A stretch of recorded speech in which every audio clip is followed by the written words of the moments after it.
Assalamualaikum warahmatullahi wabarakatuh.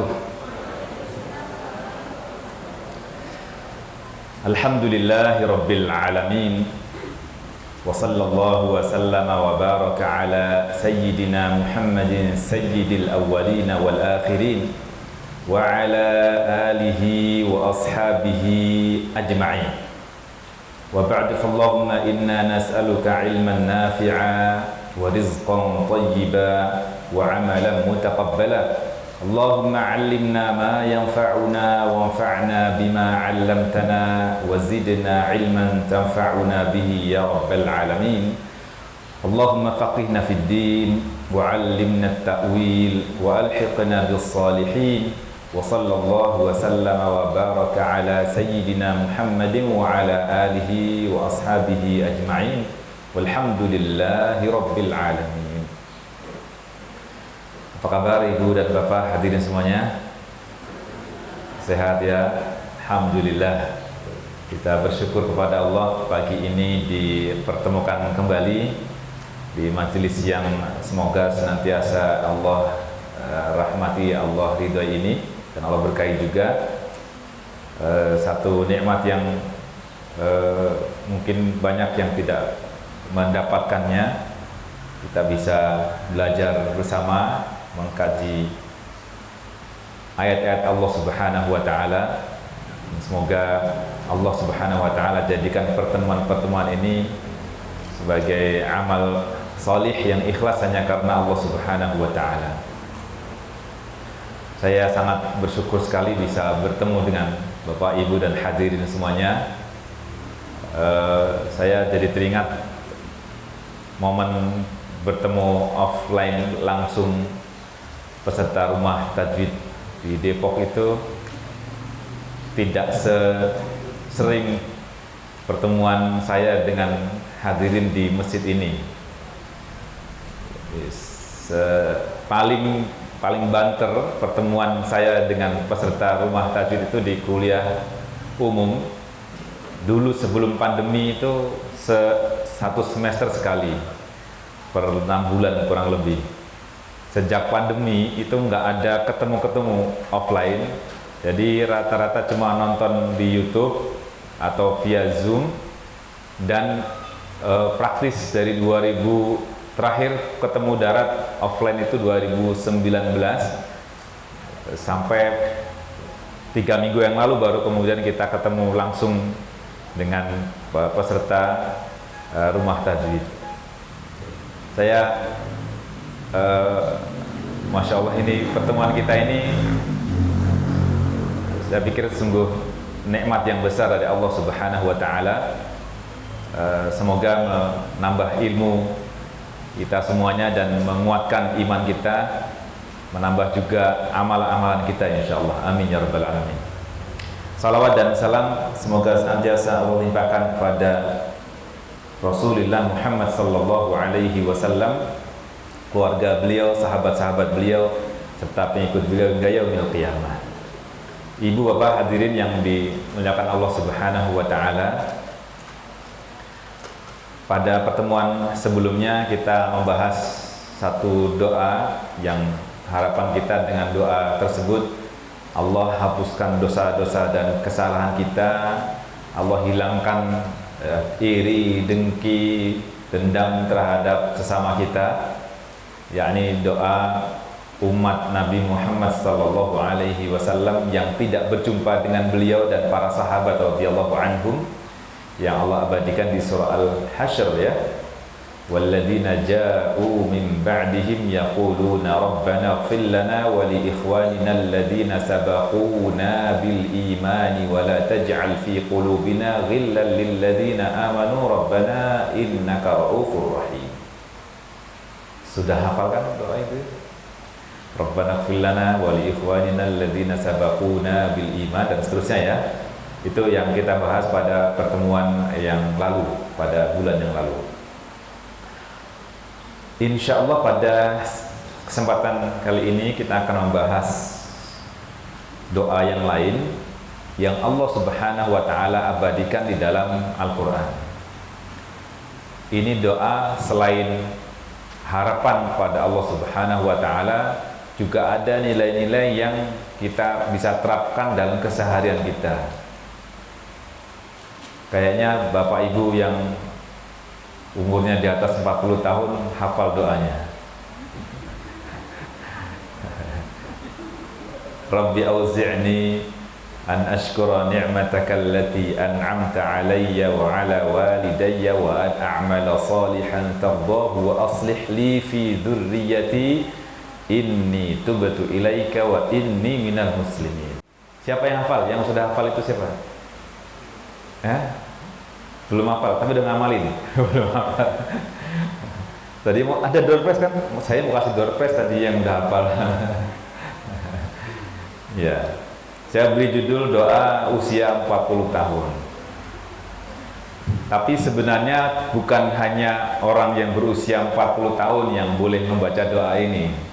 Nanti kalau ternyata meninggal dunia sebelum usia 40 tahun nggak bisa ngamalin doa ini kan. Ya, ini Masya Allah doa yang sangat syarat dengan makna ya. Terus 40 tahunnya itu bukan 40 tahun hitungan Masehi ya, 40 tahun hitungan Hijriah. Artinya kalau Bapak Ibu semuanya usia 39 tahun kurang lebih hitungan Masehi, itu sebenarnya sudah 40 tahun dalam hitungan Hijriah.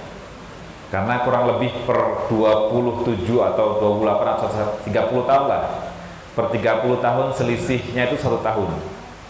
Gitu. Jadi artinya sudah 39 atau 38, sekian lah, belum sampai 39 tahun itu usia kita dalam hitungan Hijriah sudah 40 tahun. Nah, coba ini yang di atas 40 tahun siapa? Lebih banyak atau lebih dikit? ini udah pasti ya. 40 plus ya. Masya Allah, alhamdulillah. Semoga semua senantiasa sehat walafiat ya. Allah tambahkan barakah, selalu istiqomahkan di amal-amal soleh insya Allah.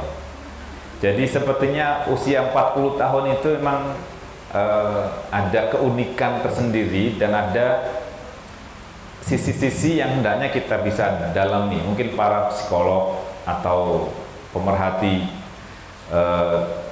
kehidupan keseharian manusia itu punya hasil penelitian tersendiri berkaitan dengan usia 40 tahun ini.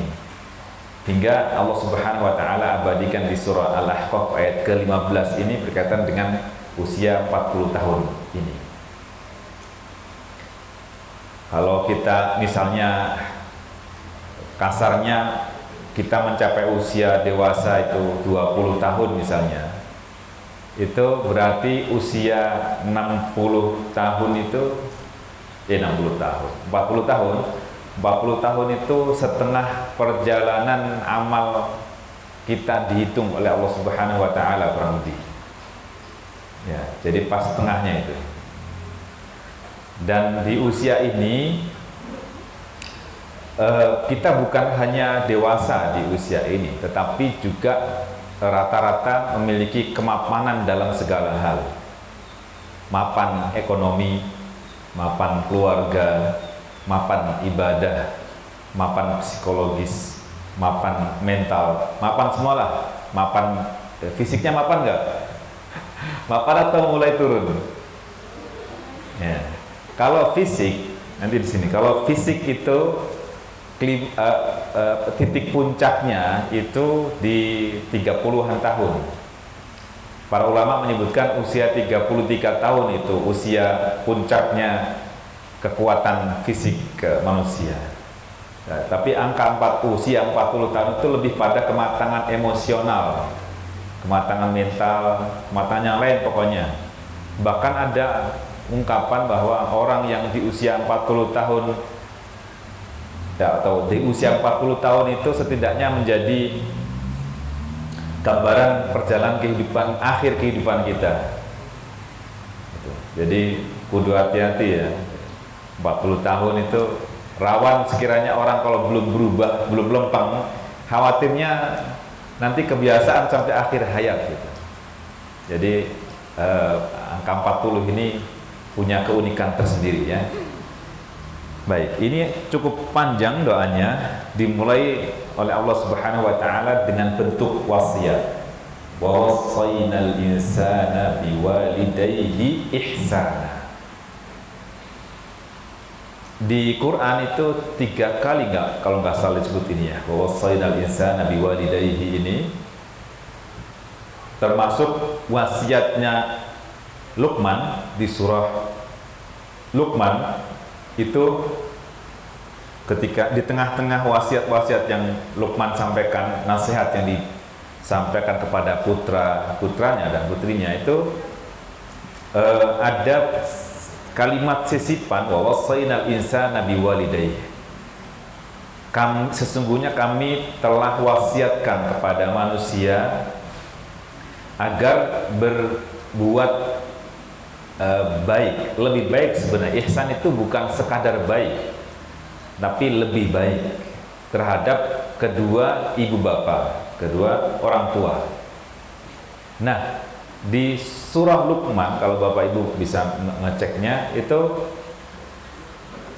ketika Luqman menyampaikan pesan wasiat agar berbuat baik, berbuat mulia terhadap orang tua, pesan ini, wasiat ini diambil alih oleh Allah Subhanahu wa taala. Bukan Luqman yang menyampaikan pesan ini kepada putra-putrinya, tetapi Allah Subhanahu wa taala yang menyampaikan langsung. Hikmahnya adalah kan seolah kalau orang tua berpesan kepada anaknya, kamu tuh taat dong sama orang tua. Kamu tuh berbuat baiklah terhadap orang tua. Itu kayaknya anak akan memahami, tentang jadi orang tua, sehingga akan ada jarak untuk bisa menerima nasihat itu. Maka Allah Subhanahu wa taala memahami betapa psikologisnya manusia itu, anak itu agak kurang sreg kalau orang tuanya, atau orang tua juga barangkali kurang sreg juga kalau minta anaknya taat pada dirinya, kan gitu. Maka ini Allah ambil alih di pesan nasihat Luqman kepada putra-putrinya itu.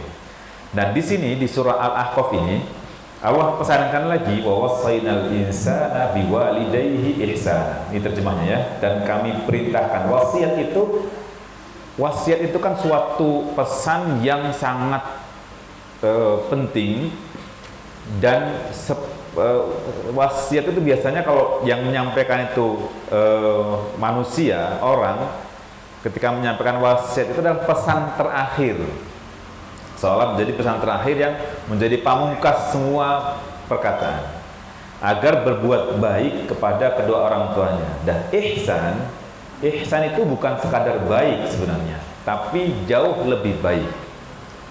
Jadi bukan baik dirinya sendiri, tapi juga baik untuk orang lain gitu. Jadi ihsan itu bukan baik untuk diri sendiri, tapi juga baik terhadap orang lain. Secara subjek, ihsan itu orangnya muhsin, tapi kalau husn atau hasan, itu orangnya hasan, itu baik hanya untuk dirinya sendiri. Tapi ini muhsin, baik juga terhadap orang lain gitu. Jadi lebih, berbuat baiknya lebih. Lalu Allah Subhanahu wa taala ingatkan kita semuanya sebagai manusia, hamalathu ummuhu kurhan, atau di riwayat yang lain dibaca karhan, wa wada'athu kurha. Ibunya telah mengandung manusia itu dalam keadaan sangat berat. Kalau karh itu dengan kurang suka, artinya perjuangan seorang ibu mengandung dari sebelum besar udah payah kan, muntah-muntah, mabok segala macamnya, makin besar itu kan berat selama sekian bulan sampai kemudian melahirkan, itu perjuangan yang sangat luar biasa. Apalagi wa wada'athu kurha, di proses persalinan melahirkan itu juga perjuangan. Makanya seorang wanita ketika melahirkan anak lalu dia wafat saat melahirkan, itu hitungannya syahid kan, karena perjuangannya sangat berat. Itu kan taruhan nyawa. Maka kita diingatkan, disadarkan betapa ibu kita itu adalah orang yang telah bersusah payah melahirkan kita semuanya, dan orang yang pertama kali harus kita taati itu adalah ibu kita.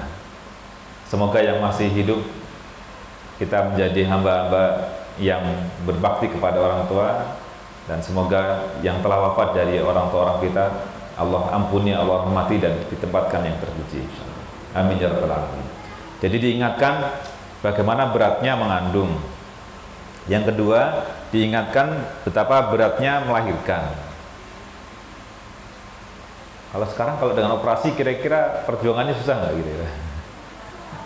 Ya, susah juga ya. Ada beratnya juga kan, habis operasi juga sakit juga ya. Gitu. Apalagi yang sudah berjuang untuk melahirkan normal ternyata nggak berhasil lahir normal, udah merasakan kontraksi sakitnya, tambah lagi dioperasi lagi, masya Allah. Semoga putra putri bapak ibu semuanya menjadi orang-orang salih dan salihah yang berguna untuk keagamaan dan negara, insya Allah. Amin ya rabbal alamin. Wa hamluhu wa fisaluhu 30 syahra. Ini Allah Subhanahu wa taala sampaikan fakta ilmiah berkaitan dengan berapa lama usia kandungan dan sebaiknya berapa lama orang menyusui. Disebutkan dalam firman Allah Subhanahu wa taala ini, wa hamluhu wa fisaluhu 30 syahra. Masa mengandung ditambah dengan masa menyusui sampai menyapih itu berjumlah 30 bulan. 30 bulan. 30 bulan itu dengan hitungan minimum sekiranya dia menyusui selama 2 tahun ya. Kan apa bukan sunnah sih, maksudnya normalnya menyusui dengan kondisi air susu ibu normal dan baik itu kan selama 2 tahun. 2 tahunnya itu laki-laki 2 tahun hitungan hijriah ya, 2 tahun hitungan hijriah itu masa menyusuinya. Ditambah dengan usia kehamilan, usia hamil. Berapa? Kalau menyusui 24 bulan, terus ngandungnya berapa bulan? Hamilnya berapa bulan dong? 9 bulan. Kalau 9 bulan berarti 24 bulan tambah 9, 33 bulan ya. Tapi kenapa di sini disebut 30 bulan? Ini mengisyaratkan bahwa usia kandungan untuk bisa lahir seorang anak itu minimal 6 bulan. 6 bulan. Malah katanya kalau berapa? 7 bulan atau 8 bulan, 8 bulan yang katanya malah muda lagi ya. Ya. Jadi 6 bulan itu udah dihitung sebagai lahir, bisa lahir dalam usia 6 bulan itu. Maka minimalnya mengandung itu 6 bulan. Maka di sini dihitung minimumnya orang mengandung 6 bulan ditambah 24 bulan menyusui, jadi 30 bulan total. Dari sini maka para ulama menyimpulkan katanya, kalau sekiranya seorang hamil lalu usia kandungannya 6 bulan terus melahirkan anak, itu nggak bisa dituduhkan wah jangan-jangan nih hamil di luar nikah nih gitu. Jadi para ulama selagi usia kandungannya di atas 6 bulan udah nggak bisa dituduhkan bahwa dia berbuat zina dan sebagainya. Jadi 6 bulan minimal. Tapi kalau di bawah itu ya lebih kuat lagi kecurigaan orang ya gitu. Jadi 6 bulan minimal usia kandungan. Ya. Jadi kita diingatkan dengan bahwa selain juga tadi mengandung, melahirkan, menyusui juga perjuangan juga kan gitu. Pakai begadang malam hari, ritme istirahat bayi yang berbeda dengan ritme istirahat ibu misalnya, itu kan perjuangan kan. Malam harus begadang, malam harus bangun, bukan hanya menyusui, ganti popoknya dan segala macam, itu kan perjuangan semuanya. Nah itu yang diharapkan anak-anak seperti kita itu menyadarkan diri kita bahwa perjuangan orang tua kita, ibu kita terutama, itu tidaklah ringan untuk bisa membesarkan kita menjadi orang-orang yang berguna ini, insya Allah. Semoga Allah Subhanahu wa taala karuniakan keberkahan, rahmat dan kasih sayang untuk orang-orang tua kita semuanya. Amin ya rabbal alamin. Nah, Setelah itu perjalanannya berjalan hatta idza balagha asyuddahu, hingga ketika seorang anak ini mencapai usia al-asyud namanya, usia asyud. Asyud itu kondisi fisik yang kuat, dewasa kondisi fisik yang kuat, yang tadi saya katakan usianya para ulama mengatakan 33 tahun. Hatta idza balagha asyuddahu wa balagha hatta idza balagha asyuddahu, telah mencapai dewasa. Dewasa ini secara fisik dia pada posisi yang paling kuat. Para ulama mengatakan 33 tahun ya. 33 tahun itu namanya usia al-asyud. Hatta idza balagha asyuddahu, dia sampai usia dewasa, fisiknya kuat. Lalu berikutnya wa balagha arba'ina sanah, dia mencapai usia 40 tahun. Qala, ia berkata, Rabbi, wahai Tuhanku, auzi'ni, ilhamkanlah kepadaku, berikan taufikmu kepadaku, beri kemampuan kepadaku, agar aku an ashkura ni'mataka, mampu mensyukuri nikmatmu, allati an'amta alayya, yang telah engkau karuniakan kepadaku. An'ama itu dengan paket dengan ala. Mungkin kalau penceramah atau apa kadang kurang mengucapkannya, kadang alhamdulillahilladzi an'amana, harusnya an'ama alaina. Yang hafal pembukaan alhamdulillahilladzi an'amana bi ni'matil iman dan seterusnya, harusnya an'ama alaina ni'matal iman wa ni'matal islam dan seterusnya. Jadi bukan an'amana tapi an'ama alaina. Di sini an'amta alayya, yang telah engkau karuniakan kepadaku, wa ala walidayya, begitu juga telah engkau karuniakan kepada kedua orang tuaku, walidayya, dua orang tua, wa, dan juga berikan taufikmu kepadaku agar aku mampu an a'mala salihan tardha, mampu mengamalkan amal-amal salih yang engkau ridhoi. Kenapa pakai variabel yang engkau ridhoi? Karena tidak semua amal salih itu Allah ridhoi. Gimana ceritanya amal salih tapi Allah nggak ridhoi? Mungkin nggak ada amal salih tapi Allah nggak ridhoi? Mungkin. Orang beramal soleh tapi tidak ikhlas, nggak Allah ridhoi kan? Ya, makanya amal soleh bukan semata amal soleh saja orang melaksanakan itu, tapi harus Allah ridhoi. Artinya kita niatkan mengharapkan ridho Allah, mengharapkan pahala dari Allah, nggak mengharapkan yang lain. Itu maka dikasih variabel selain an a'mala sholihan, dikasih tambahan tardho, yang kau ridhoi.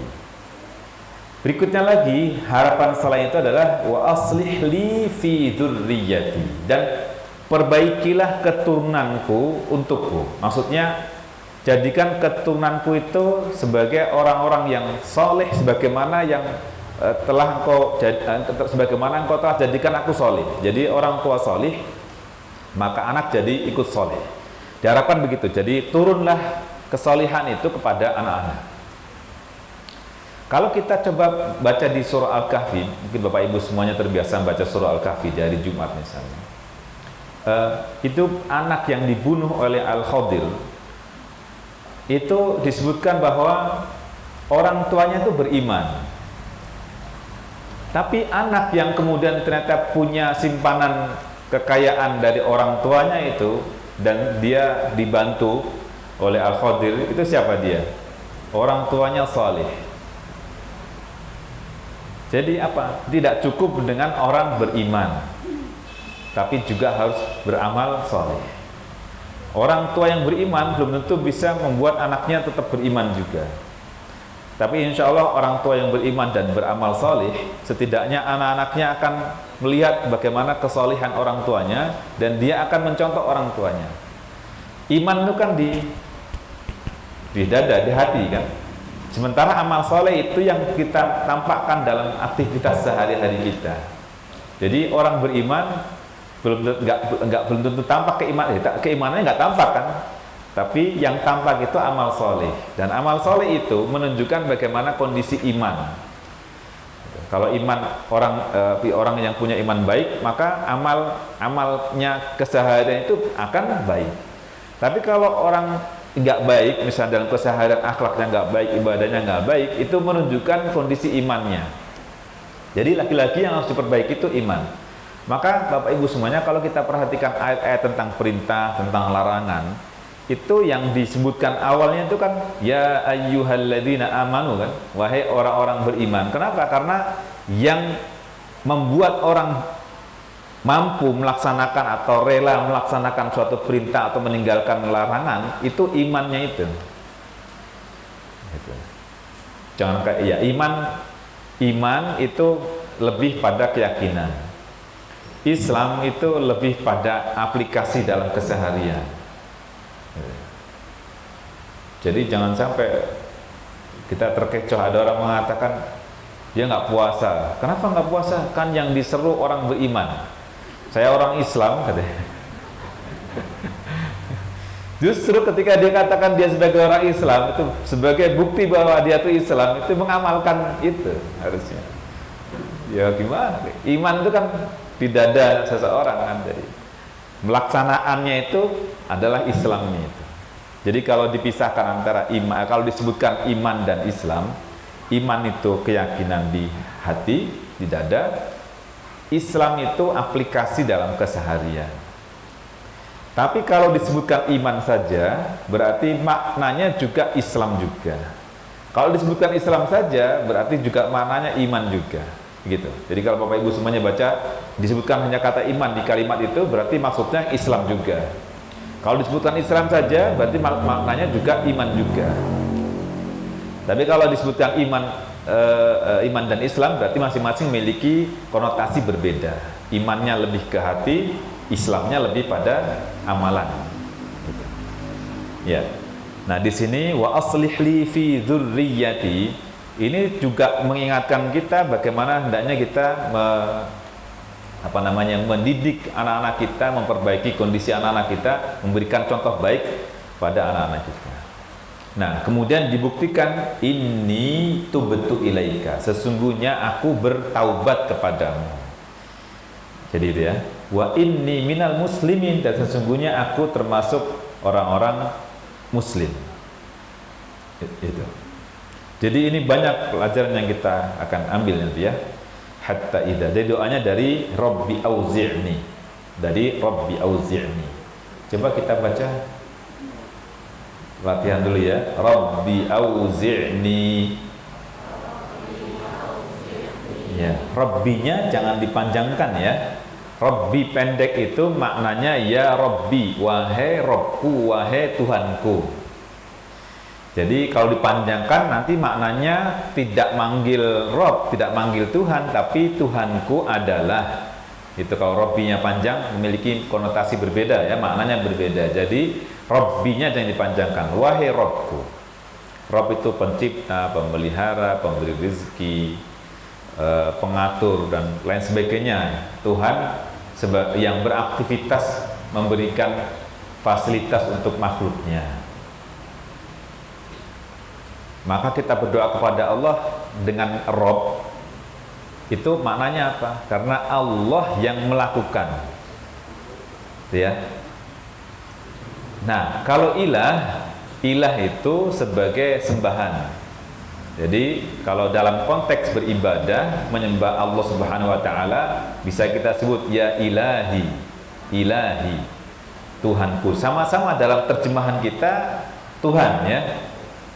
Kalau Rob itu pasti Allah, kalau ilah belum tentu Allah. Ilah, kan kita katakan la ilaha illallah. Ilah ini Tuhan. Dulu ada yang mengatakan ini Tuhan T-nya kecil, kalau ini Tuhan T-nya gede, T-nya besar. Kenapa? Karena Tuhan ilah itu belum tentu Allah. Makanya di kalimat tauhid la ilaha illallah itu kan disebutkan la, tidak ilah, tidak ada ilah, tidak ada Tuhan yang boleh disembah, sesembahan yang patut disembah illallah, kecuali Allah. Jadi maksudnya hanya Allah yang boleh kita sembah. Berarti ada Tuhan-Tuhan yang lain. Itu siapapun yang diagungkan, ditaati, dimuliakan, terus kemudian kita juga menundukkan hati kita, menunjukkan ketaatan kita kepada Dia, itu bisa jadi ilah, bisa jadi Tuhan. Apapun bentuknya. Ya. Ada yang nyembah malaikat, itu sebagai ilahnya berarti malaikat. Ada yang nyembah jin, berarti Tuhannya jin, ilahnya jin. Ada yang nyembah pohon, patung segala macam, berarti ilahnya ya benda-benda itu. Jadi benda-benda itu bisa jadi ilah. Tapi kalau Rob itu pencipta, tidak mungkin yang lainnya. Jadi Rob pencipta, pemelihara, pengatur, pemberi rezeki, penguasa, itu dikandung dalam makna Rob. Jadi semua sifat aktivitas Allah, sifat fi'liyah, sifat aktivitas Allah Subhanahu wa taala itu bermuara pada kata Rob, bermuara pada kata Rob. Jadi kalau disebutkan alhamdulillahi rabbil alamin, Allah sebagai Rabbul alamin, maksudnya Allah yang memiliki jagat raya, Dia yang menciptakannya, Dia yang mengaturnya, Dia yang memfasilitasi makhluknya. Itu makna Rabb. Maka kita minta kepada Rabb, karena yang beraktivitas memberikan atau mengabulkan doa atau memberikan nikmatnya pada kita itu adalah Rabb, itu Allah Subhanahu wa taala. Kenapa enggak Allahumma? Allahumma itu bisa dua konteks sebenarnya. Justru Allahumma itu kan ya artinya ya Allah. Ketika kita mengucapkan Allahumma, di satu sisi kita mengakui Allah sebagai ilah, sebagai sesembahan, di sisi yang lain kita mengakui Allah sebagai Rabb. Allah sebagai Rabb. Maka di surah An-Nas itu kan qul a'udzu bi rabbin nas, malikin nas, ilahin nas. Sudah disebutkan di awal bi rabbin nas, aku berlindung kepada Tuhan manusia, malikin nas, rajanya manusia, terus ilahi an-nas, li ilahin nas. Jadi Rabb sama ilah itu berbeda. Paham ya? Nah, di sini Rabbi, kita katakan Rabbi berarti kita mengakui bahwa Allah itu pencipta kita. Allah yang mengabulkan doa kita. Gitu ya? Rabb. Pendek kita baca. Rabbi auzi'ni. Silakan. An ashkura ni'matak allati an'amta 'alayya wa 'ala walidayya wa an a'mala salihan tardahu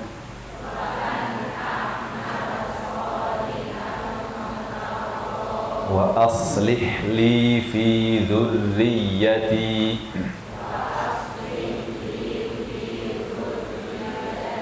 inni tubtu ilaika wa inni minal muslimin.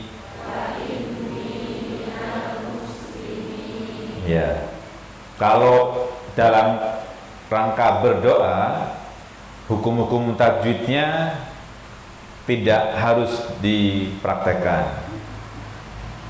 Tajwid itu kan gunnah yang lama, jadi nggak harus ini tubuh nggak lama, nggak apa-apa, yang penting double. Tapi doublenya ini tubuh harus tetap double. Terus yang misalkan tadi ni'matakallati an'amta yang panjang lebih itu ketika baca Quran saja. Tapi ketika baca doa yang penting panjang, nggak boleh dikurangi. Atau Rabbi auzi'ni an ashkura, pas baca Quran kita panjang kan? Panjang lebih maksudnya. Kalau pas baca doa nggak apa-apa, yang penting panjang. Auzi'ni an ashkura misalnya, begitu. Jadi itu perbedaan baca Quran dengan tajwid dengan ucapan dalam keseharian. Tetapi hukum-hukum yang lain, ikhfa, idgham dan yang sebagainya tetap diterapkan, hanya gunnah yang lamanya itu tidak harus lama, terus panjang yang panjangnya lebih tidak harus lebih. Gitu ya. Buat baca hadis, baca sehari-hari, aturan yang dipakai hampir sama yang dipakai dalam baca Quran, tapi di Quran ada sisi yang lebih spesifik di gunnah yang lama dan panjang yang lebih gitu. Baik, insyaallah. Berkaitan dengan an ashkura ni'matak, kan Rabbi auzi'ni an ashkura ni'matak, ya Allah karuniakan atau berikan ilham dan taufik kepadaku agar aku mampu mensyukuri nikmatmu. Bersyukur, ingat, syukur itu beda dengan pujian. Pujian itu berkaitan dengan sesuatu yang melekat pada suatu ya. Sementara bersyukur itu mengapresiasi sesuatu yang telah diberikan oleh pihak lain. Jadi bersyukur itu berarti bukan sekadar mengucapkan terima kasih, tapi harus ada sikap yang ditunjukkan bahwa dia benar berterima kasih. Jadi kalau dalam konteks Allah Subhanahu wa taala, kita bersyukur atau mensyukuri nikmat Allah itu tidak cukup dengan mengatakan alhamdulillah. Kita harus tunjukkan bahwa kita hamba yang bersyukur, maka kita lebih dekat kepada Allah. Kita beraktivitas semata-mata karena Allah. Itu sebagai bukti kita bersyukur. Jadi kalau kita katakan bersyukur pada Allah tapi ternyata ibadahnya nggak bagus, akhlaknya nggak bagus, berarti dia tidak menjadi hamba yang bersyukur. Jadi levelnya hamba bersyukur ini sebenarnya level tertingginya perjalanan kehidupan kita. Ingat ya, ketika Nabi Shallallahu Alaihi Wasallam malam hari sholat tahajud lama sampai kakinya bengkak-bengkak dan bahkan tatafakkur pecah-pecah. Lalu Aisyah radhiyallahu anha, ibunda kita semuanya, berkomentar, "Ya Rasulullah, bukankah engkau sudah diampuni dosa lalu dan akan datangmu? Kenapa kok sampai sholat malam panjang-panjang lama-lama?" Apa komentar Rasulullah Sallallahu Alaihi Wasallam? Kata beliau kepada Aisyah, "Ya Aisyah, apakah aku nggak suka kalau disebut sebagai hamba yang pandai bersyukur?" Gitu. Jadi bersyukur, hamba bersyukur itu level tertingginya hamba di hadapan Allah Subhanahu wa taala. Jadi bukan sekadar ucapan, tapi sesungguhnya ada bukti amalan keseharian bahwa ia menjadi hamba yang lebih dekat pada Allah Subhanahu wa taala. Itu yang kemudian kita diingatkan oleh Allah di surah Saba ya. I'malu ala Dawud syukra. Beramallah wahai keluarga Daud sebagai tanda rasa syukur.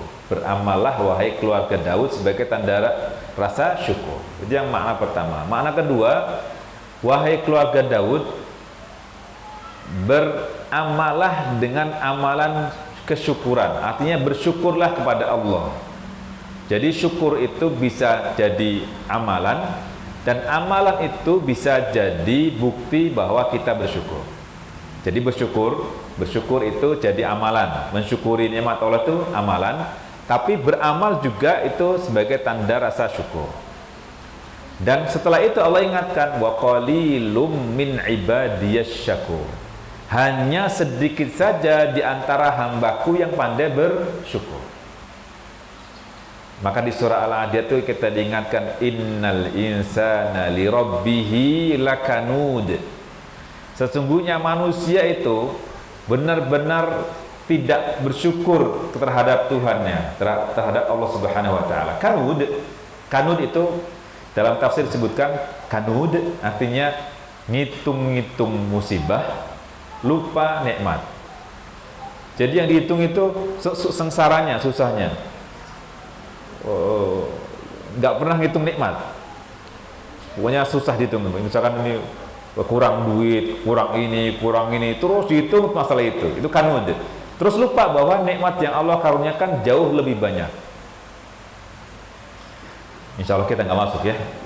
Tapi kan diingetin tuh, dikasih, harus ingat. Innal insana li rabbihi lakanud. Sesungguhnya manusia itu benar-benar kanud terhadap nikmat, terhadap Tuhan. Kanud. Jadi ngitung-ngitung musibah, banyak ngitung musibah, lupa ngitung nikmat. Ya, padahal nikmat yang Allah karuniakan kepada kita itu nggak terhitung lagi kan. Tapi kita rata-rata banyak di antara kita itu baru merasa betapa nikmatnya Allah itu sangat banyak untuk kita ketika kita mulai kehilangan nikmat itu. Gitu ya. Orang udah mulai rabun matanya baru ingat ternyata biaya pengobatan mata itu mahal. Gitu. Orang sudah mulai sakit-sakitan baru ingat ternyata biaya berobat itu mahal. Jadi sebenarnya tidak harus nunggu kehilangan sesuatu itu untuk mensyukuri itu. Artinya kita bisa bernafas lega leluasa itu kan sudah suatu nikmat yang besar kan. Ya, pertama kita punya udara. Yang kedua kita punya perangkat untuk bernafas. Coba apa gunanya udara, apa gunanya oksigen kalau ternyata perangkat pernafasan kita nggak berfungsi dengan baik? Atau kita punya perangkat pernafasan yang baik tapi kualitas udaranya nggak baik, akhirnya kehilangan itu kan. Nah ini besar dan banyak karunia Allah Subhanahu wa taala kepada kita semuanya. Yang disebutkan agar aku pandai mensyukuri nikmat yang telah Engkau karuniakan kepadaku dan kepada orang tuaku. Ayat ini dalam tafsir disebutkan turun berkaitan dengan Abu Bakar As-Siddiq. Abu Bakar Siddiq. Ada apa dengan Abu Bakar Siddiq? Ini kenapa diungkapkan dengan an ashkura ni'mataka allati an'amta alayya wa ala walidayya, padaku dan kepada kedua orang tuaku. Abu Bakar Siddiq itu keluarga besarnya atau sebagian besar keluarganya itu Islam semuanya. Abu Bakar istrinya Islam, orang tuanya bapak ibunya Islam, anaknya semuanya Islam, cucunya semuanya Islam. Dan itu jarang terjadi di kalangan para sahabat radhiyallahu anhum. Ada di kalangan para sahabat bapak ibunya masih musyrik, ada yang istrinya musyrik dan sebagainya, akhirnya pisah. Tapi ini Abu Bakar Siddiq, masya Allah, kedua bapak ibunya muslim, beliau juga suami istri muslim juga, anak-anaknya muslim juga, cucu-cucunya juga muslim semua. Gitu. Dan yang tidak kalah penting juga, Abu Bakar Siddiq itu mulianya sahabat Nabi. Yang lainnya pernah melakukan dosa-dosa besar, tapi Abu Bakar Siddiq itu terjaga, nggak pernah minum minuman keras, nggak pernah membunuh, nggak pernah menyembah selain Allah. Jadi dia nggak pernah nyembah patung-patung sebagaimana yang lainnya. Itu makanya menjadi sahabat terdekatnya Rasulullah SAW dan juga mertua Nabi SAW ya. Jadi dari 4 sahabat radhiyallahu anhum itu semuanya jadi keluarga dekat Nabi SAW. Abu Bakar mertua, Umar mertua, Utsman menantu, malah 2 lagi putrinya Rasulullah dinikahi, tapi bukan sekali waktu ya, udah wafat kemudian nikah lagi dengan salah satu putri Nabi. Ali menantu, masya Allah. Jadi sahabat-sahabat dekat lah mereka, orang-orang mulia. Dari kalangan tuanya itu ada Abu Bakar Siddiq. Kalangan mudanya siapa? Ali bin Abi Thalib. Ya. Kalangan pengusaha kaya rayanya siapa? Utsman. Orang yang paling disegani Umar. Abu Bakar juga disegani juga sih. Abu Bakar itu juga orang kaya juga. Abu Bakar itu nggak kalah kaya, nggak kalah ditakuti, disegani. Ada semua di Abu Bakar Siddiq, masya Allah. Maka di sini ini ayat menurut para ulama terkait dengan Abu Bakar Siddiq. Maka kita mensyukuri nikmat yang telah dikaruniakan kepada orang tua dan juga kita. Ini kaitannya nikmat terbesar adalah nikmat iman. Nikmat iman. Yang paling besarnya nikmat itu nikmat beriman. Kita menjadi hamba yang beriman ini adalah nikmat yang paling besar. Nilainya surga kan? Sementara yang lainnya dunia habis kan gitu. Nikmat dunia itu habis. Maka hendaknya kita selalu ingat, alhamdulillahilladzi hadana li hadza. Kita bersyukur pada Allah, memuji Allah atas hidayah yang Allah berikan kepada kita. Alhamdulillah. Maka pagi hari kita baca zikir misalnya, apa tuh? Allahumma inni asbahtu minka fi ni'matin wa afiyatin wa sitrin fa'atimma alayya ni'mataka. Itu ya. Sempurnakanlah nikmat yang Engkau berikan kepada kami misalnya. Jadi nikmat iman itu yang paling besar. Bahkan bukan hanya ingat nikmat yang Allah karuniakan kepada kita sendiri, tapi juga kepada orang tua kita. Jadi kita itu adalah hasil upaya orang tua kita. Dalam konteks ayat Quran kan ma kasab ma aghna anhu maluhu wa ma kasab, tidaklah bermanfaat kekayaannya dan apa yang diusahakannya. Usaha orang tua itu adalah bagaimana membuat anak-anaknya menjadi generasi penerus. Itu adalah hasil upaya orang tua. Jadi kita ini hasil upaya orang tua kita semuanya. Dan tentu kita berharap pahala-pahala kita itu ngalir untuk orang tua kita semuanya. Ini investasi kan, investasi. Belum lagi kalau nanti mendoakan kita, anak-anak kita mendoakan kita, itu juga yang ditunggu oleh orang tua kan doa dari anak kan. Gitu. Ya. Hafal kan anak-anak kecil pada hafal kan, Allahumma ighfirli wa liwalidayya warhamhuma kama rabbayani shaghira. Itu sebagai baktinya kita mendoakan orang tua, sekurang-kurangnya mendoakan lah. Ya.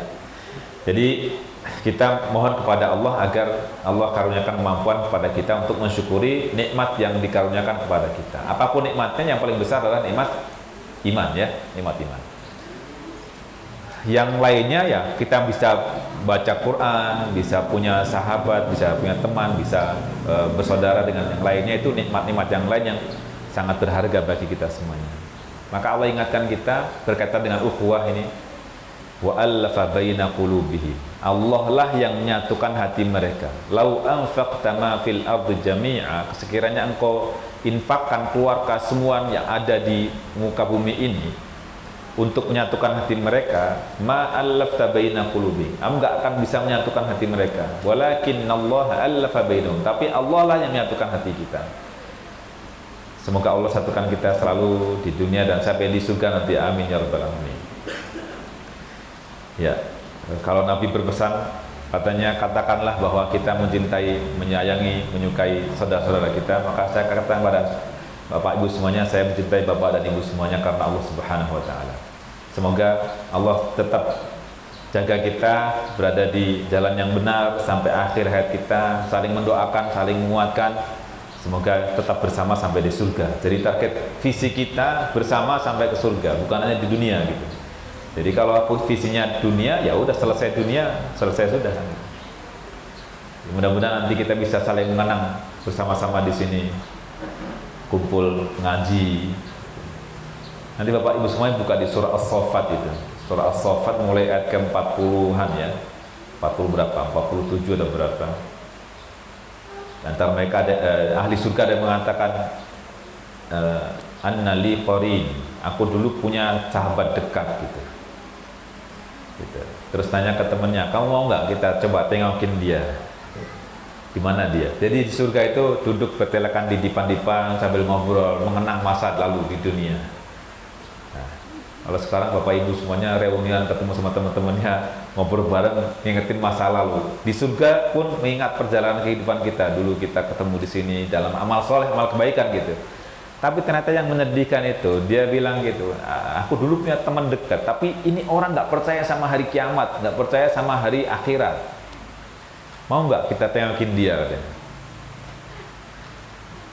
Yuk coba kita lihatin. Fattala'a, akhirnya dilongoklah dia. Fattala'a fara'ahu fi sawa'il jahim. Ternyata itu temannya itu berada di tengah-tengah neraka jahim. Na'udzubillah min dzalik. Bapak Ibu bisa buka di surah As-Saffat mulai 40-an ya, 47 dan seterusnya atau 48.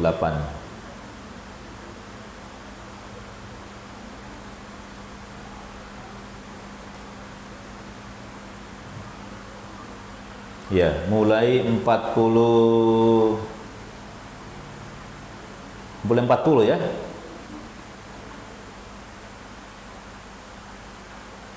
Ya, 40-an lah, 40 sampai 50-an. Akhir 50-an lah.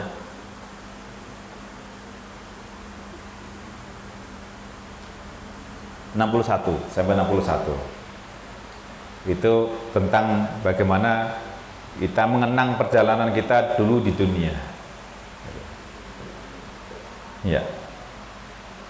Maka hendaknya kita saling mendoakan terus supaya kita bisa istiqomah sampai akhir hayat ya.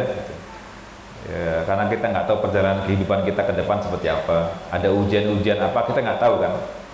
Semoga Allah teguhkan hati kita, Allah jadikan anak-anak keturunan kita jadi hamba-hamba yang saleh dan salihah semuanya. Amin ya rabbal alamin. Wa an a'mala salihan tardahu, tadi udah kita singgung, wa aslih li fi dzurriyyati inni tubtu ilaika wa inni minal muslimin. Ini wasiat Allah.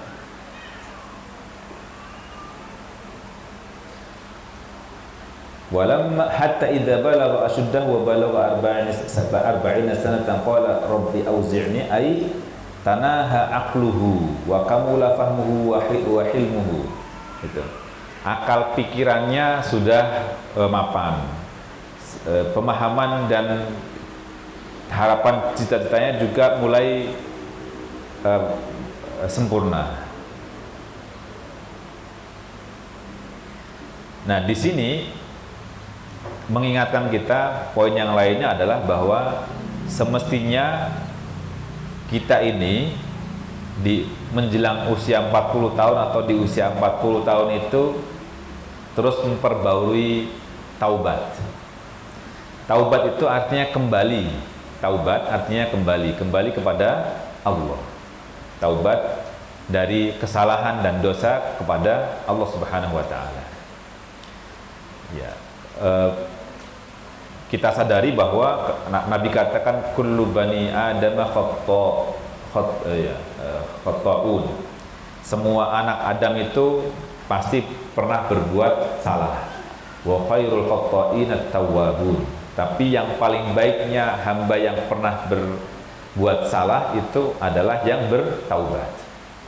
Maka Nabi contohkan kepada kita agar senantiasa beliau sendiri bertaubat dan istighfar. Taubat kembali kepada Allah dan mohon ampun kepada Allah itu sehari semalamnya sekurang-kurangnya 70 kali, atau di riwayat yang lain 100 kali. Angka 70 atau 100 ini sebenarnya bukan pembatasan, tapi menunjukkan jumlah yang banyak. Jadi artinya Nabi saja yang sudah diampuni dosanya masih taubat, masih istighfar terus. Kita harusnya begitu, istighfar terus. Insyaallah semoga Allah bersihkan hati kita, Allah ampuni kita, dan Allah bersihkan dosa-dosa kesalahan-kesalahan kita. Amin ya rabbal alamin. Ya.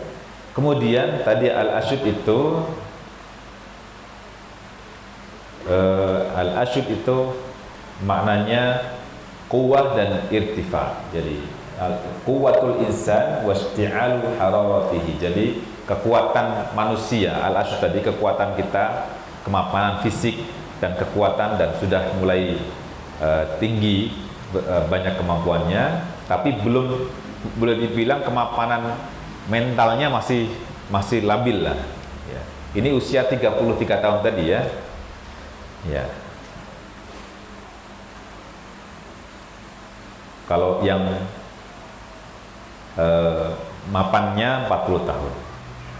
Dijelaskan di tafsir Al-Wasitnya Imam Syekh Tantawi bahwa yang dimaksud dengan bulugh asyuddahu wa balagha asyuddahu itu ayyasila sinnuhu ala rajih ila 33 sanah. Ketika usianya mencapai 33 tahun. Gitu ya. Baik. Kayaknya diterjemah nggak disebutkan angka 33 tahun ya. Ini di sini 33 tahun. Dan itu usia ahli surga. Jadi semua kita di surga itu nanti usianya sama semuanya. Jadi Pak Dharma sama saya sama ibu semua itu seumur semua Pak. 33 semuanya, nggak ada yang tua lagi.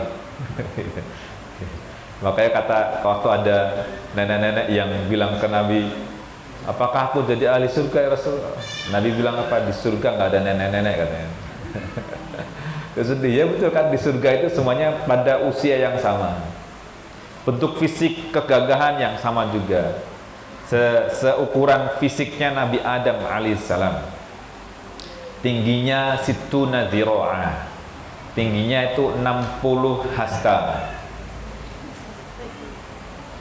Hasta kali 60 berarti berapa dong? Hasta mungkin kurang lebih setengah meter ya. Jadi tingginya itu sekitar 30 meter tingginya, tembus ini. Terus bidang ininya apa? Bidang dadanya itu sabat adru, 7 hasta. Ini lebar ini 7 hasta. Tingginya 60 hasta, lebarnya ini 7 hasta lebar. Gagah kan? Ya, itu ukurannya Nabi Adam. Tapi makin kesini makin kecil. Nggak tahu kenapa itu, kena radiasi. Jadi mengecil. Jadi nggak ada yang nggak ganteng. Semuanya ganteng, semuanya cantik. Tapi orang nggak ngelihat ke yang lainnya. Maksudnya kalau jodohnya si fulan maka nggak ngelihat yang lain. Kalau jodohnya si fulana maka nggak ngelihat yang lainnya. Dia udah terpuaskan dengan itu. Itulah surga. Jadi nggak perlu yang lainnya lagi. Nggak perlu bayar membantu. Kalau udah ada wa yatufu alaihim ghilman, atau yang lain wa yatufu alaihim wildan. Wildan itu pelayan muda yang melayani kita, ciptaan makhluk ciptaan Allah SWT yang melayani kita semuanya. Ya, wa ashabul yamin ma ashabul yamin apa itu? Waqilan salaman salama. Perkataannya itu perkataan keselamatan semuanya. Dalam athar disebutkan, sejarah riwayat disebutkan, yang datang kepada kita mau makan nggak perlu menyebut, tapi baru ngebayangin udah datang. Dan datang itu ngucapin salam, assalamualaikum, masya Allah, kan enak kan gitu. Yang hidangkan juga dengan sopan, dengan baik, dengan itu, bukan dilempar, bukan ini, datang sopan gitu. Yaitu ahli surga kan, perkataannya baik-baik, nggak ada kata-kata kotor, nggak ada.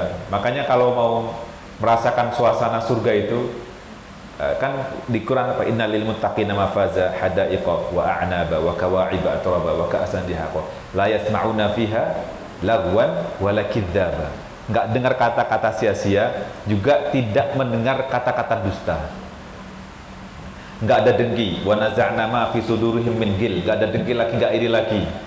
Meskipun yang orang lain mendapatkan surga lebih tinggi lagi, dia udah puas dengan surga yang dimilikinya. Surga yang paling rendah itu kan orang mendapatkan 10 kali lipat jagat raya. 10 kali lipat jagat raya. Ini kita baru punya tanah sepetak 200 meter. Udah repot. Ini Masya Allah. Ya itu surga. Nanti Bapak Ibu bisa baca. Ada terjemahnya ada ya, kitab tentang surga. Ada kitabnya Syekh Al-Ashqar itu. Jadi satu kitab sendiri bahas tentang surga, satu kitab sendiri bahas tentang neraka, dibahas detailnya. Atau minimal Bapak Ibu semuanya baca buku ini dah. Rihlatun ila daril akhirah, tamasya ke negeri akhirat. Itu dari malam pertama masuk surga, malam pertama alam kubur. Malam pertama alam kubur, atau sebelum alam kubur deh, sebelum alam kubur sampai kita masuk surga. Itu yang disebutkan pakai dalil-dalil sahih di tamasya ke negeri akhirat. Terjemahnya, versi terjemahnya dicetak oleh Pustaka Al-Kautsar. Dulu waktu saya masih di Al-Kautsar itu jumlah halamannya kalau nggak salah 1100 halaman kalau saya. Ya, puaslah baca itu insya Allah. Judulnya Rihlatun ila Daril Akhirah, tamasya ke negeri akhirat. Mudah-mudahan masih cetak. Kayaknya masih cetak sih. Menarik itu, buat. Ada surga dan neraka, capa dan lain sebagainya. Supaya kita tergambar bagaimana suasana surga itu. Ya, jadi nggak dengar kata-kata kotor, nggak dengar kata-kata, ya, apalagi pengajian kok ada kata-kata kotornya itu, wah, dari comberan yang mana kan itu. Jadi kata-kata yang baik, kata-kata mulia. Di surga begitulah surga. Jadi kalau mau suasana surgawi, orangnya berkata yang baik, berkata mulia, berkata sopan, perkataan selamat-selamat lah. Terus tidak ada iri, nggak ada dengki, nggak ada sikut-sikutannya. Artinya semua orang kan termasuk bagian dari takwa itu ridho bil qalil. Ridho dengan karunia duniawi yang Allah berikan kepada kita. Salah satu poin orang bertakwa itu ridho bil qalil. Ridho, rela dengan dunia yang diberikan kepada hamba itu. Mau besar mau dikit pokoknya disyukuri. Gitu. Alhamdulillah orang yang rezekinya seret sehat walafiat. Ya, masya Allah itu mahal kan. Yang mendapat rezeki banyak ternyata emang Allah adil. Dia perlu biaya-biaya yang lainnya, kesehatannya kurang baik misalnya. Gitu. Jadi maka kita hendaknya syukuri, kita sebutkan, kita katakan raditu billahi rabba wa bil islami dina wa bi Muhammadin sallallahu alaihi wasallam nabiyya wa rasula. Itu agar kita tuh nggak protes mulu pada Allah Subhanahu wa taala. Gitu. Lihat orang lain kok punya protes, akhirnya berat kita hidup tuh berat. Gitu. Dan siksaan neraka itu memang beratnya gitu ya. Siksaan neraka itu apa? Yang paling beratnya siksa neraka apa? Ngelihat ahli surga menikmati surga. Itu kan siksa psikis ya, siksa psikis. Gitu. Jadi bukan hanya siksaan fisik saja, tapi psikisnya disiksa benar. Udah disiksa secara fisik, terus melihat kenikmatan orang di surga. Masya Allah, gimana rasanya itu? Ya. Deket dong buat di surga Ustaz. Wallahu a'lam.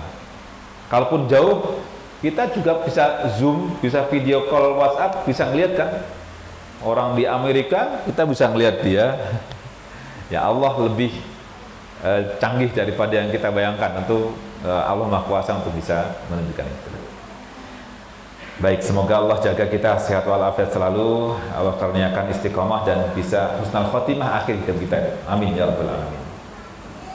Jadi walamma hatta idza balagha sudah tadi hatta idza balagha zaman istikmal quwwatihi dan sempurna kekuatannya, dan pada 40 tahun itu apa? Tamamu iktimalil aqli. Ininya matang secara pikiran, matang secara fisik, dan matang secara kedewasaan. Itu. Jadi yang 40 tahun itu matang. Makanya syarat jadi presiden dan wakil presiden itu berapa? 40 tahun kan? Iya. 40 tahun itu yang bikin undang-undang itu pakai akal jernihnya pada masanya. Jadi bukan sekadar menulis angka 40 terus diubah jadi 30 sekian, bukan. Tapi dipikirkan dengan matang secara psikologis dan sebagainya. Jadi nggak emosional angka 40 itu. Ya, gitu ya. Insya Allah. Ini gubernur Bengkulu umur berapa? 74. Ya. Insya Allah semoga Allah jaga semuanya. Allah lindungi semuanya insya Allah SWT dalam kondisi baik-baik selalu insya Allah. Amin ya rabbal alamin. Baik. Jadi yang pertama tadi hendaknya kita memperbanyak bersyukur.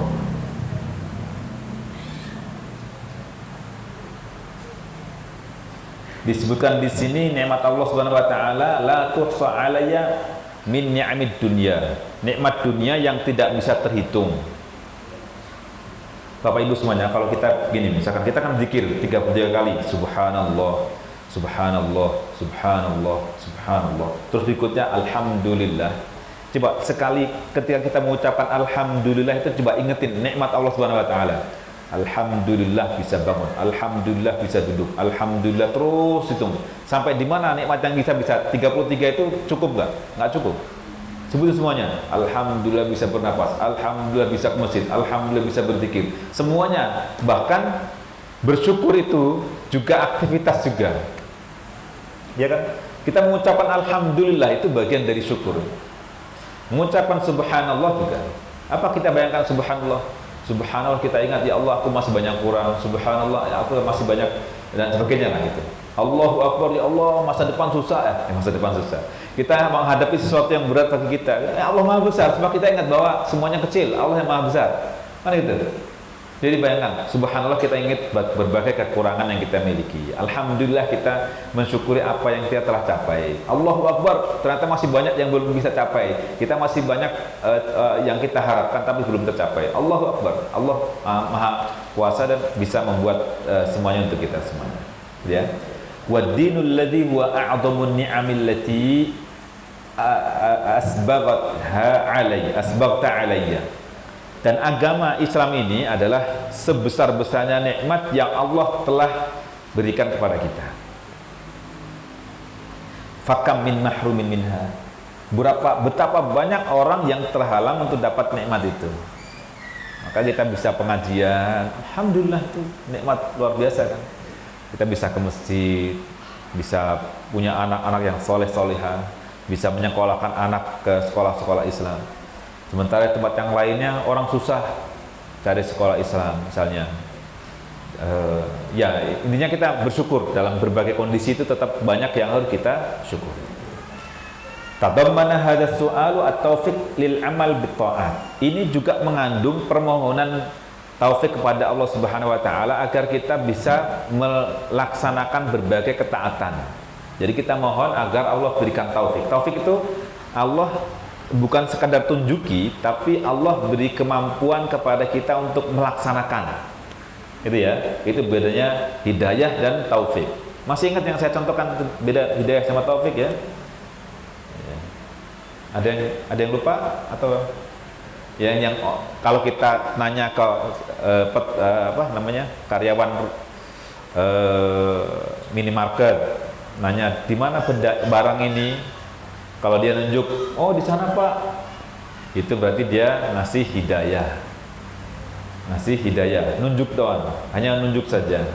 Tapi kalau dia, oh sini Pak, saya tunjukin, terus ditunjukin, Pak ini barangnya Pak, itu berarti ngasih taufik. Taufik itu kemampuan kita untuk melaksanakan hidayah, petunjuk yang kita telah dapat. Itu ya, Bapak Ibu semuanya sadar misalnya, wah aku mau datang pengajian, tapi ternyata nggak bisa datang, itu dapat hidayah. Kalau aku pengen datang pengajian, dapat hidayah, terus datang ke pengajian, berarti dapat taufik. Gitu ya. Jadi kita mohon taufik pada Allah Subhanahu wa taala agar bisa mengamalkan berbagai ketaatan.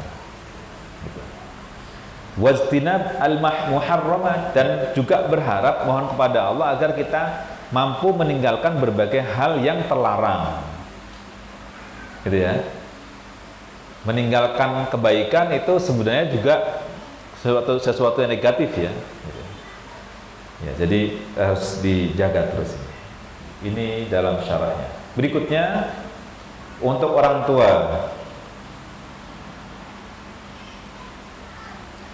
Nikmat yang Allah telah karuniakan kepada orang tua kita itu juga nikmat yang dikaruniakan kepada kita. Karena bagaimanapun kita menikmati nikmat Allah yang ada pada orang tua kita. Secara duniawi sajalah gitu. Kita dibesarkan orang tua kita, itu kan makan dari rezeki nikmat yang Allah berikan kepada orang tua kita kan. Makanya kita mensyukuri juga berbagai nikmat yang Allah telah berikan kepada orang tua kita. Pendidikan yang baik dari orang tua kita dan sebagainya, itu semuanya nikmat dari Allah Subhanahu wa taala untuk orang tua kita.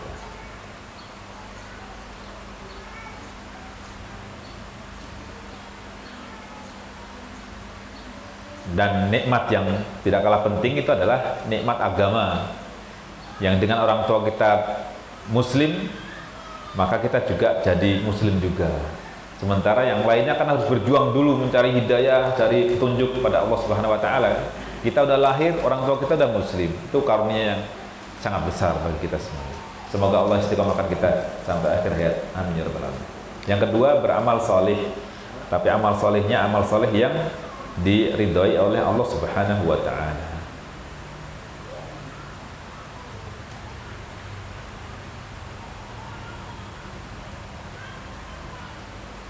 Tadi yang pertama apa? Rabbi auzi'ni an ashkura ni'mataka allati an'amta 'alayya. Itu bersyukur Ya, disebutkan di sini bahwa syukur itu bisa dengan lisan, bisa dengan memuji Allah Subhanahu wa taala. Juga menuntut juga amalan hati kita bersyukur itu. Dan juga amalan dalam keseharian. Apa itu? Al-qiyam bi shalihil amal, mengamalkan amal-amal salih. Ya. Amalan yang diridhoi. Tadi disebutkan ya bahwa amalan saleh itu belum tentu diridhoi oleh Allah Subhanahu wa taala. Jadi harus ada keikhlasan. Selain ikhlas, amalan yang diridhoi oleh Allah Subhanahu wa taala itu adalah mengikuti yang dicontohkan oleh Rasulullah sallallahu alaihi wasallam. Itu yang diridhoi.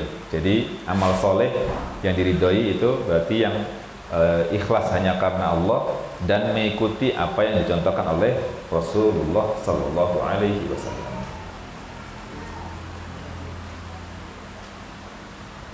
Jadi tadi bersyukur untuk atas nikmat yang Allah karuniakan kepada kita dan orang tua kita. Lalu di sisi yang lainnya lagi bahwa wa aslih li fi dzurriyyati itu adalah berharap agar kesolehan ini, kesolehan yang ada pada kita ini tetap berkelanjutan pada anak keturunan kita. Dzurriyyah itu bukan hanya anak, tapi terus sampai ke bawah, sampai nggak tahu sampai kapan, itu dzurriyyah. Dzurriyyah. Gitu ya, dzurriyyah. Jadi agar Allah kejadikan kesolehan yang ada pada diri kita itu juga menjadi kesolehan anak kita, cucu kita, cicit kita, terus keturunan selanjutnya sampai akhir zaman. Gitu ya. Semoga Allah jaga semuanya keturunan kita. Amin ya rabbal alamin. Kalau kita kaji secara bahasa, ada kata fi di sini, fi dzurriyyati itu maknanya apa? Ini isyaratun ila anna salahal abai yurath salah al-abna. Ini mengisyaratkan bahwa kesolihan orang tua itu akan terwariskan kepada anak-anak. Kesolehan orang tua itu akan terwariskan kepada anak-anak. Jadi orang tua yang soleh maka akan anaknya akan jadi soleh juga, insya Allah. Tapi nggak jadi jaminan ya. Tapi setidaknya akan ada yang terwariskan kepada putra putri orang yang soleh. Maka tadi ya di surah Al-Kahfi, kalau Bapak Ibu membaca, anak yang dibantu oleh Al-Khadir itu yang menurut tunjuk dari Allah Subhanahu wa taala adalah anak orang yang soleh. Orang tuanya udah meninggal, dia yatim, tapi masya Allah anaknya soleh. Kenapa? Karena orang tuanya soleh. Tapi yang masih hidup yang dibunuh oleh Al-Khadir itu kan orang tuanya, anaknya dibunuh. Kenapa? Orang tuanya hanya beriman saja dan tidak bisa diprediksi ke depannya, tidak bisa membawa anaknya menjadi orang yang baik. Maka dalam sudut pandang wahyu Allah kepada Al-Khadir, dibunuh karena memang tidak punya kebaikan di masa depan. Baik. Kemudian di sini ada disebutkan di sini kebahagiaan sempurna itu. Jadi dalam doa ini sebenarnya ada kebahagiaan yang sempurna dunia dan akhirat. Kebahagiaan sempurna dunia dan akhirat dalam doa itu. Yang pertama apa? Yang pertama, kebahagiaan sempurna itu adalah ketika Allah beri taufik kepada kita untuk mampu mensyukuri berbagai nikmat Allah. Jadi nikmat pertama, sebagai bentuk kesempurnaan nikmat pertama itu adalah Allah berikan taufik kepada kita untuk mampu mensyukuri berbagai nikmatnya, baik nikmat duniawi ataupun nikmat berkaitan dengan syariah agama ini. Syariah itu hukum-hukum agama ya gitu. Yang kedua Allah berikan taufik kepada kita untuk melaksanakan ketaatan yang diridhoinya. Allah berikan taufik kepada kita untuk mengamalkan ketaatan yang diridhoi oleh Allah. Tadi sebutkan ya bahwa yang diridhoi oleh Allah itu amalan yang ikhlas dan mengikuti, meneladani Rasulullah SAW. Yang ketiga,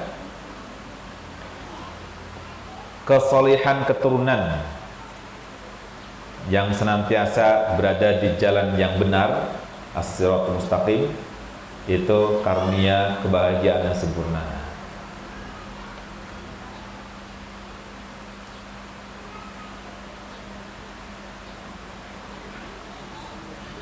Lingkungan juga ya Bapak Ibu semuanya, lingkungan itu kan sangat berpengaruh ya.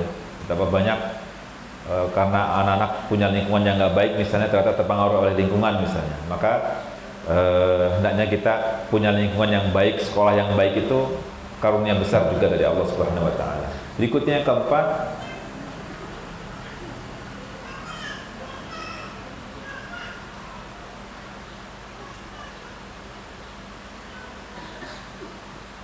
Allah berikan petunjuk kepada kita untuk beribadah dengan sifat-sifat mulia yang dimiliki oleh Allah Subhanahu wa taala, yaitu sifat ridho. Tadi ya, ridho dengan ketentuan yang Allah tetapkan pada kita, ridho dengan takdir yang Allah tetapkan pada diri kita.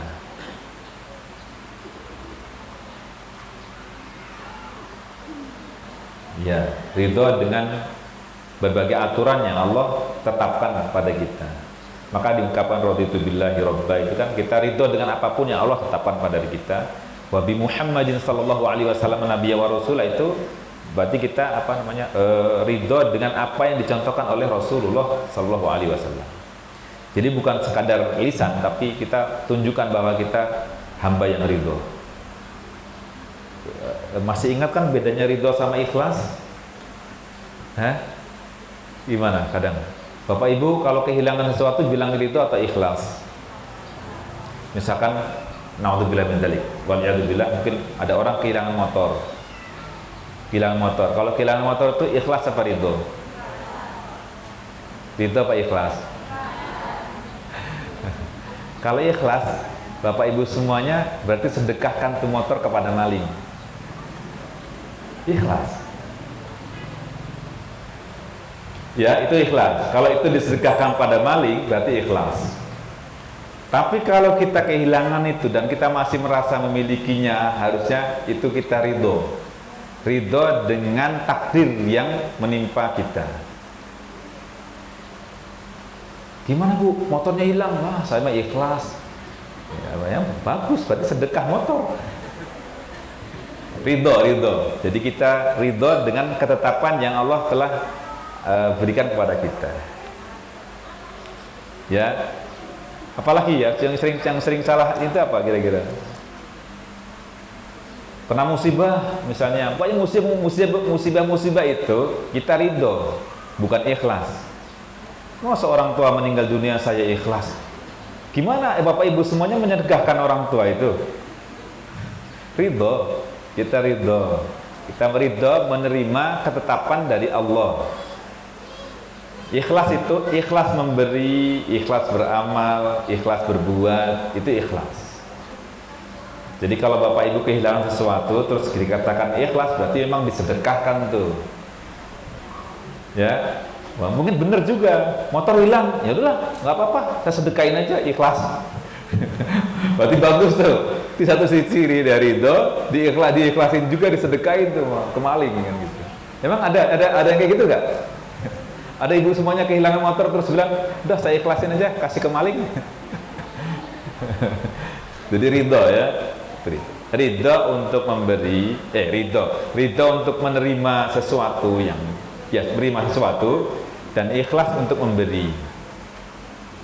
Ya, ada orang ngasih sesuatu kepada kita bilang apa? Ridho. Dan ternyata yang diberikan kepada kita itu tidak sesuai dengan yang kita harapkan. Kita bilang apa? Saya ikhlas lah. Enggak, ridho menerimanya gitu.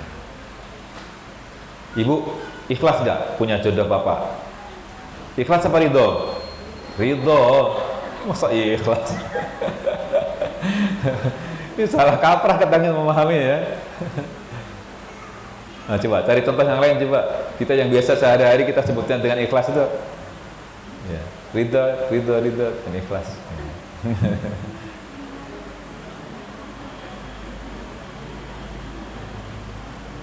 Ya, kesimpulannya gitu. Pokoknya sesuatu yang kita terima, ya terima musibah atau apa segala macamnya itu kita ridho. Tapi kalau kita memberi itu ikhlas. Kita mengamalkan, kita ikhlas.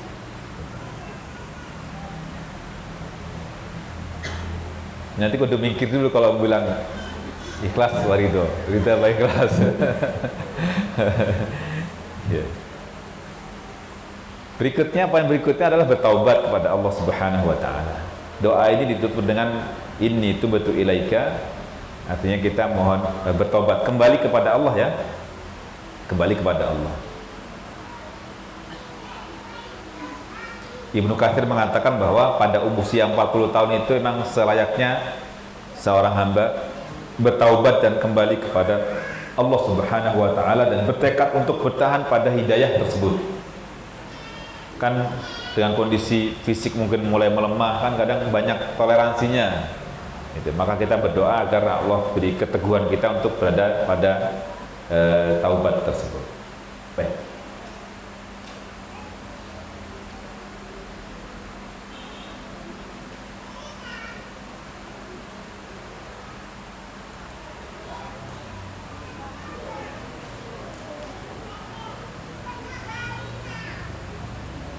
Ya, udah kita bahas tadi. Kemudian tentang apa nih? Ya, pesan dia yang lainnya sampaikan oleh Syekh Tontowi ini bahwa kalau udah usia 40 tahun itu hendaknya banyak berdoa kepada Allah. Yang kedua, memperbanyak bekal amal soleh. Bukan berarti kalau belum 40 tahun tidak harus melakukan ini ya. Sebelum 40 tahun juga berdoa, berharap, juga memperbanyak amal soleh juga. Dan di sini umur 40 tahun itu usia sebagian besar para nabi dan rasul diutus, diangkat menjadi nabi dan rasul. Pada usia 40 tahun ini akal pikiran telah mencapai kematangan, berkumpullah kekuatan dan akhlak yang mapan juga. Kebiasaan yang dibangun telah menjadi suatu yang refleks di usia 40 tahun itu. Maka kalau yang belum membiasakan amal-amal soleh, kudu berjuang kan, berjuang bagaimana bisa melakukan amal-amal soleh itu sehingga bisa istiqomah sampai akhir hayat. Karena usia 40 tahun itu kan, apalagi sekarang ya, usia 40 tahun itu kan usia turun, kesehatan mulai menurun, fisik mulai menurun, pendengaran mulai turun, semuanya mulai turun semuanya gitu. Tapi sebenarnya potensi untuk bangun pada malam hari itu lebih tinggi sebenarnya. Bukan apa-apa, tidak bisa tidur. Susah tidurnya. Jadi makanya manfaatkanlah tidak bisa tidur itu untuk beribadah kan gitu. Ya baca Quran ya ini, insyaallah. Baik, kemudian ini udah kita bahas tadi ya, penting berdoa dengan doa tadi itu. Kemudian mohon taufik pada Allah sudah, bersyukur pada Allah sudah semuanya. Ridho sudah. Baik.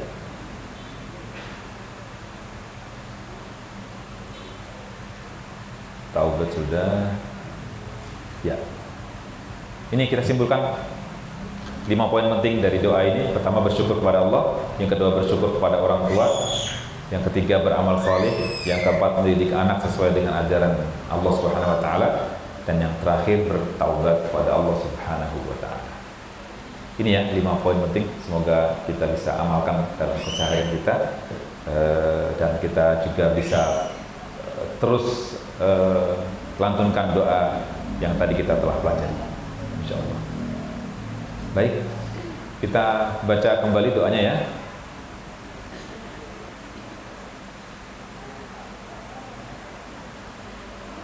Ini bahan-bahan ini harusnya saya share kepada panitia ya. Kalau saya lupa tolong diingetin ya panitia.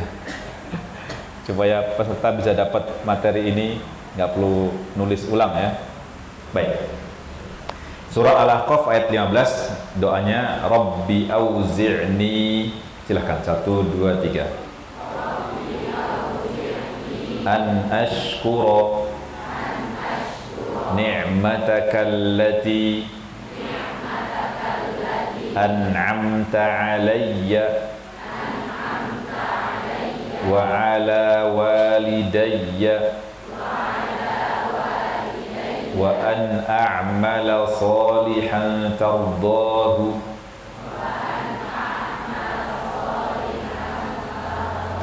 wa aslih li fi dhurriyyati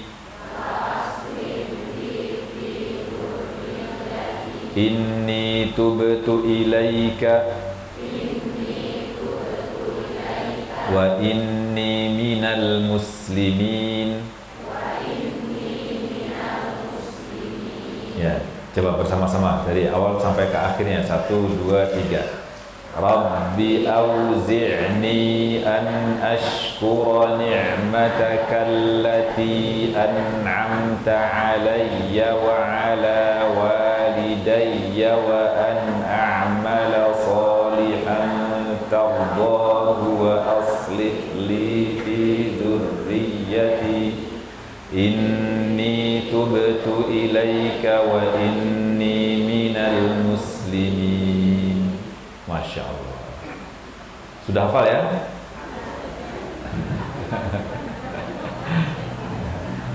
Ya, mudah-mudahan hafal ya, insya Allah ya. Nanti pelan-pelan sambil dibaca. Kalau nggak usah dihafalin, dipahami, dibaca terus, insya Allah dihafal nggak sengaja. Siap-siap mau ada door prize ini. Surah Al-Ahqaf ayat 15 ya. Ada mau nyobain nggak? Ada mau nyobain hafalannya? Coba ya, silakan. Ya, mana mic-nya? Nih, mau nyobain banyak. Nih, sini. Yang jilbab biru. Nah, saya tutup ya. Ya, silakan. Bismillah. Ya, oh iya. Nggak, saya sembunyikan dulu coba. Nanti kalau nggak mampu baru saya bantuin. Ya. Rabbi auzi'ni an azkura ni'mataka allati an'amta 'alayya wa 'ala walidayya wa an a'mala salihan tardahu wa aslih li fi dhurriyyati inni tubtu ilaika wa inni minal muslimin. Allahu Akbar, amin. Masya Allah, Insya Allah. Ibu soleha punya anak-anak soleh dan soleh, Insya Allah. Allah jaga semuanya, orang tua juga sehat walafiat, semua jadi sehat walafiat, Insya Allah. Ini 1 door prize tuh. Ya. Yang lain yang mau nyobain lagi, bapak-bapak ada yang mau nyobain nggak? Usia berapa? Ibu atau umur berapa? Ya? Udah lebih, Masya Allah, Alhamdulillah ya. Lebih berapa? Lebih 4? Ya. Insya Allah jadi sehat walafiat semuanya. Nah, saya tampilkan lagi nih, dia mau ngapalin lagi ya. Iya. Jangan nunggu 40 tahun lah ntar. Baik, Bapak coba silakan yang mau memperdengarkan hafalan dari doa ini. Atau ada yang mau menyebutkan lengkap ayatnya dari wawasainal insana biwalidayhi, silakan. Atau ibu-ibu deh, ayat lengkapnya bagaimana ibu semuanya? Oh ya, kalau lengkapnya ini nih, ya kita ulang lagi dah ya. Nih ayat lengkapnya, wawasainal insana biwalidayhi ihsana hamalathu ummuhu kurha wa wada'athu kurha wa hamluhu wa fisaluhu 30 syahra hatta idza balagha ashuddahu wa balagha 40 sanatan wa qala rabbi auzi'ni an ashkura ni'matak, dan seterusnya. Baik, mungkin itu bahasan kita hari ini, semoga bermanfaat dan bisa kita amalkan, baca dalam berbagai kondisi, dan semoga selain Allah karuniakan doa-doa ini, semoga menjadi motivasi untuk kita lebih bersemangat lagi dalam amal-amal soleh dan mendidik anak-anak dan keturunan kita menjadi hamba-hamba yang soleh-solehah juga. Amin ya rabbal alamin. Mohon maaf lahir dan batin. Aku qouli hadza wa astaghfirullah wa lakum. Wassalamualaikum warahmatullahi wabarakatuh.